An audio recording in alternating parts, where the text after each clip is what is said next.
Ассалаумағалейкум, құрметті көрермендер. Біздің Бағдат Қайратұлы қазақ тілді арнамызға қош келдіңіздер. Бүгінгі шолу бізде Қазақстан Премьер-лигасының 2025 жылы кім чемпион болды, соны айтатын боламыз. Одан кейін бізде АПЛ Премьер-лигасының турларына шолу және Ла Лига Премьер-лигасындағы Эл Классика басты матчтарға шолу жасайтын боламыз.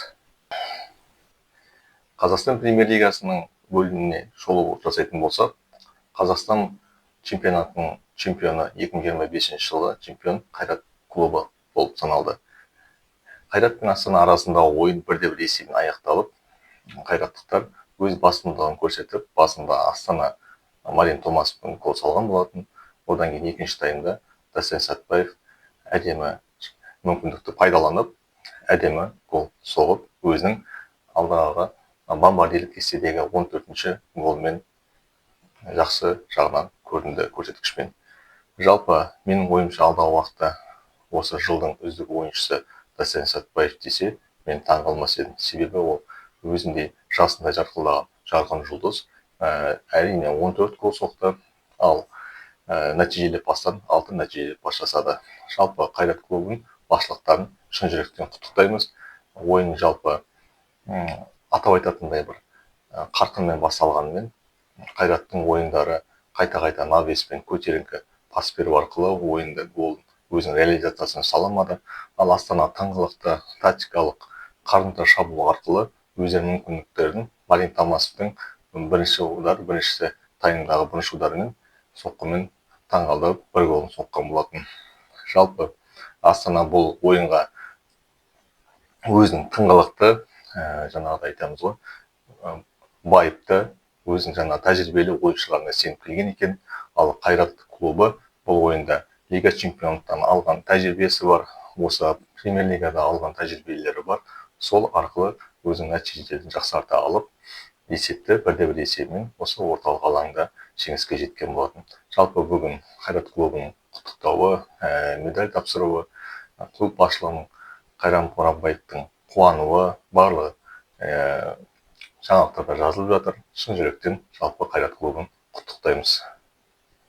Жалпы Қайрат клубына келесі жылы қарқында ойыншылар керек. Атап айтатын болсақ, Жоао Пауло жарақат алған болатын осы кезеңнің басында 2025-тің. Ал Жоао Пауломен қоштасу рәсімінде өтті. Алдағы уақытта тағы да бірер ойыншы легионерлер кететін болады. Енді келесі жылы амандық болса, осы Чемпиондар лигасының Қазақстан елінің намысын қорғайтын бір клуб бар, бұл Қайрат болады. Әрине, алдағы уақытта жақсы сапалы деген легионерлер, яғни еуропалық легионерлермен толығады деп сенеміз. 26 қазанда Испания чемпионатында Ла Лигада 10-шы тур басты матчтардың бірі, ойындардың бірі бұл Реал Мадрид пен Барселона арасында өтті. Жалпы Реал Мадрид бұл ойында 2-1 есебін тіркеді, жеңіспен аяқтады. Алдағы 2 жыл бойы Барселона Эл Классика, Реал Мадрид Барселонадан Эл Классиканы жеңіліп келген болатын, өз қарымтасын осы жолы алды. Жалпы қазір Реал Мадридтің шабуылы, оның атап айтатын ішіндегі Беллингем, Мбаппенің ойындары, Винисиустың өзінің қалыпқа келіп жатқан ойындары бізді қуантады. Ал Барселонаның жас жұлдызына саналған Ямаль жақында ғана жарақаттан айығып, ойынға жалпы тыңғылықты дайын екенін көрсетті. Бірақ сәл жетпеді, есепті теңестіре алмады, соңында Реал жеңіске жетті. Жалпы ойын жоғарғы қарқында, жоғарғы прессингте өтті.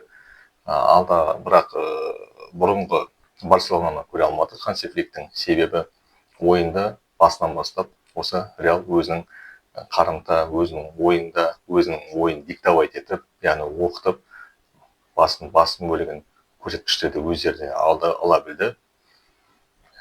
Офсайдтан бір гол салған болатын, Мбаппе бара, бұл офсайдқа саналып қалды. Белгілі бір миллиметрлер ойнап қалды. Сонымен есеп 2-1. Ла Лиганың көш бастаған енді қазір Реал Мадридте 27 ұпай болса, Барселона екінші орында сол 22 ұпаймен қалды. АПЛ ойындарына шолу жасайтын болсақ, кезекті 9-шы тур ойындары өтті. Жалпы бұл турды біз сенсациялық турлар деп айта аламыз, себебі барлық фавориттердің, барлық екінші орыннан төмен фавориттердің барлық ойындарынан жеңіліп қалды, минималды есеппен әрине. Бірақ ұпай жоғалтты. Басты ойындардың бірі бұл Челси мен Сандерленд арасында ойынды айтуға болады. Есеп 1-2 есебімен Сандерленд жеңіске жетті. Жалпы қазіргі Арсеналдан басқа барлық топ клубтар қазір өз мүмкіндіктерін және біркелкі стабильный дейді ғой орысша. Стабильный есепті тіркей алмай жатыр, бір қалыпқа келе алмай жатыр. Челси 3 ұпайын, кезекті ұпайын жоғалтты. Келесі басты матчтың бұл Брентфорд пен Ливерпуль арасындағы матч. 3-2 есебімен Брентфорд жеңіске жетті. Бұл да бір сенсациялық ойынға жеңіліске аял болып келді Ливерпульді. Ливерпуль жалпы Англия премьер лигасында 4 ойын қатар, Лига чемпионатта 1 ойын, барлығын санағанда 5 ойын қатарынан жеңілді. Кеше Айнтрахтты Лига чемпионатта соңғы ойындарда осының алдындағы ойында жеңген болатын. Бірақ Ливерпульдің ойыны өте қорқынышты. Ливерпуль алдағы уақытта біз жаңа қыстық уақытқа дейін нақты айта алмаймыз, себебі ойыны өте бір қалыпты емес. Арне Слоттың болмаса ойыншылардың араларында бір кикілжің бар секілді сезіледі, себебі ойындары ауызбіршілік командада жоқ секілді. Бұны клуб басшылығы осы ретке келтіру керек. Әйтпесе осындай қымбат ойыншылармен жеңіле беру бұл жанкүйерлердің ашуына тиетін жайт. Арасында матч 1-0 есебімен Арсеналдың басымдығымен аяқталды. Міне Арсенал жалпы лондондық клуб. Осы клубты мен мақтағым келеді, себебі Артета 2-3 жыл қанша хейтерлердің, қанша жанкүйерлердің қарғысына ұшырағанымен осы кезеңде 25-26 кезеңде АПЛ-дың тұрақты ойын көрсетіп, керекті ұпайларын алып, ойыншылар өте жоғары дәрежеде ойын көрсетуде. Әрине әр ойында 3 ұпайдан әкеліп жатыр. Бұл қазір Арсенал клубы кесте барысында алға шығып кеткен жайы бар. Кейінгі келесі матч бізде Манчестер Юнайтед пен Брайтон арасындағы матч. Бұл 4-2 есебімен аяқталды. Қазір Манчестер Юнайтедтің ойыны өте бір қалыпты жақсы дәрежеде, себебі алдында ойындарда Ливерпульді ұтқан болатын. Қазір Манчестер Юнайтед Рубен Аморимнің жаттықтыруымен жақсы ойын өрнек көрсетуде. Оның ішінде Бруно Фернандешті айтуға болады, қорғаныста Магуайрдың ойынын атап өтуге болады. Есепті еселеп, голда көп соғу жағынан да қазір алға келе жатыр. Жалпы Юнайтедке алдағы уақытта жеңіс тілейміз, бұрынғы топ 6-лыққа кіруіне тілектеспіз. Келесі матч бізде Астон Вилла және Ман Ситидің арасындағы матч. 1-0 есебімен сенсациялық түрде Манчестер Сити қонақта жеңілді, минималды есеппен.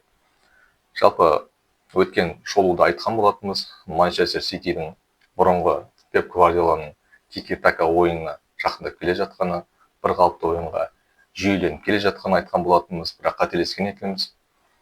Бір жүйелі ойынды таба алмады. Ливерпуль, Челсиді айтсақ болады, сосын Манчестер Ситиді айтсақ болады. Ал Арсенал мен Манчестер Юнайтед қазір топ 6-лық клубтың өзінің нысанын алып, дөп қадап, топтарын 3 ұпайлығын алып жатыр. Міне, осылайша басты мақсат АПЛ-дың турларын атап өттік. Бұдан кейін біз сіздерге қазір кестелік жағдайды айтатын боламыз. Алдағы уақытта қазір бірінші орында АПЛ премьер лигасының 9-шы турдан кейін Арсенал 22 ұпаймен бірінші орында тұр. Екінші орында Бортмунд 18 ұпай, Тоттенхем 17, Сандерленд 17, Манчестер Сити 16 ұпаймен 5-ші орында тұрақталды. Оның артында Манчестер Юнайтед, Ливерпульдер, бұлар 8, 7, 9 деген орындарды иемденіп отыр. Бұл әрине топ клубтардың алдағы ойындарда ойлану керегі, қорғанысын, шабуылдарын күшейту керектігі көп нәрсені аңғартып отыр. Жалпы алдағы уақытта АПЛ премьер лигасын және Ла Лиганың басты ойындарын шарлайтын боламыз, айтатын боламыз. Ал Чемпиондар лигасында біздің Қазақстан клубты қайратты сіздерге сөз етіп, нәтижелерін айтып тұратын боламыз.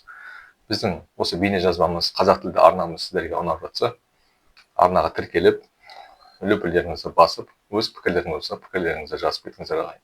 Келесі кездескенше аманшылықта болайық ағайын.